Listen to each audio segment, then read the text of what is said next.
नमस्कार, आप देख रहे हैं न्यूज फाउंडेशन और मैं हूं सांत्वना आपके साथ। क्या हो जब देश की रक्षा करने वाला फौजी अपनी वर्दी में अपने गांव पहुंचे और ये गुहार लगाए कि मुझे बचा लीजिए दबंगों से। दबंग मुझे बहुत परेशान कर रही है। जी हाँ, कुछ ऐसा ही हुआ है एक फौजी के साथ, जहां वो अपनी वर्दी में भागे भागे अपने गांव पहुंच गया।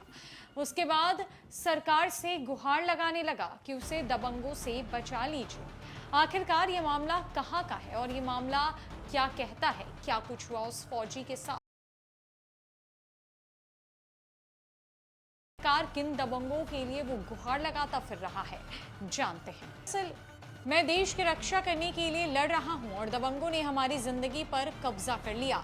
मैं आतंकियों से तो लड़ सकता हूं पर इनसे नहीं। मेरी पत्नी, पिता और भाइयों की पीट कर उन लोगों ने गांव से उन्हें निकाल दिया है। हर जगह गुहार लगा चुका हूं पर सुनवाई नहीं हो रही है। लेकिन जुल्म के खिलाफ आखिरी दम तक लड़ूंगा, चाहे मुझे अपना बलिदान ही क्यों ना देना पड़े।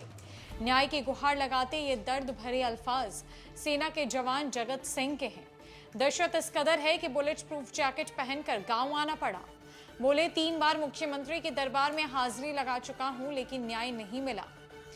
गौरतलब है कि छिबरा मऊ के करमुल्लापुर गांव के रहने वाले सैन्यकर्मी जगत सिंह ने बताया कि वो आगरा में तैनात है। गांव में उसकी 4.25 बीघा बेशकीमती जमीन और पैतृक मकान है।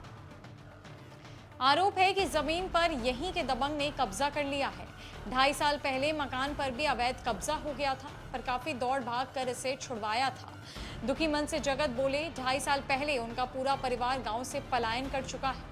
परिजनों की मनोदशा और पैतृक जमीन की वजह से मुझे गांव आना पड़ा। मन में अजीब सा डर था कि गांव में घुसते ही दबंग कुछ कर ना दे, इसलिए बुलेट प्रूफ जैकेट पहननी पड़ी। उन्होंने बताया कि जिस जमीन पर कब्जा किया गया है उसकी कीमत 1 करोड़ रुपए से ज्यादा है। आरोप लगाया कि दबंगों का गांव में इस कदर आतंक है कि कई परिवार यहां से पलायन कर गए। तालाब समेत गांव की करीब 50 बीघा से भी ज्यादा जमीनों पर कब्जा किए जा चुके हैं। जगत ने आरोप लगाया कि डीएम, एसडीएम और कोतवाली से शिकायत कर चुका हूं पर कोई कार्रवाई नहीं की गई। सीएम योगी के दरबार में गुहार लगाई गई कि जमीन कब्जा मुक्त कराई जाए।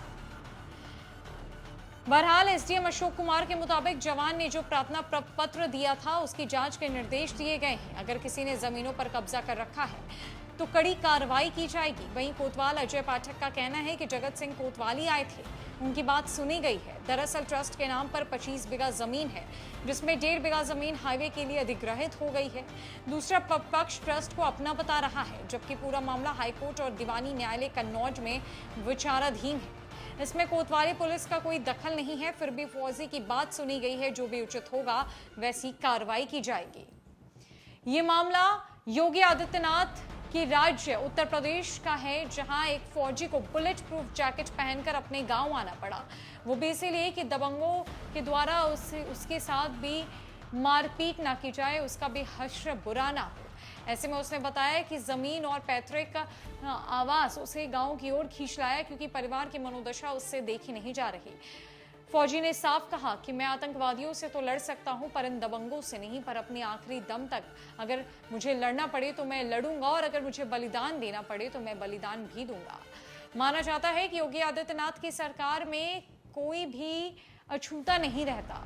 उनकी सरकार में हर किसी की शिकायतें सुनी जाती है। अब देखने वाली बात यह है कि देश की रक्षा करने वाले इस फौजी की गुहार सरकार कब सुनती है। फिलहाल के लिए इस खबर में इतना ही है। कई अपडेट्स के लिए हमारे साथ बने रहे न्यूज फाउंडेशन में। नमस्कार।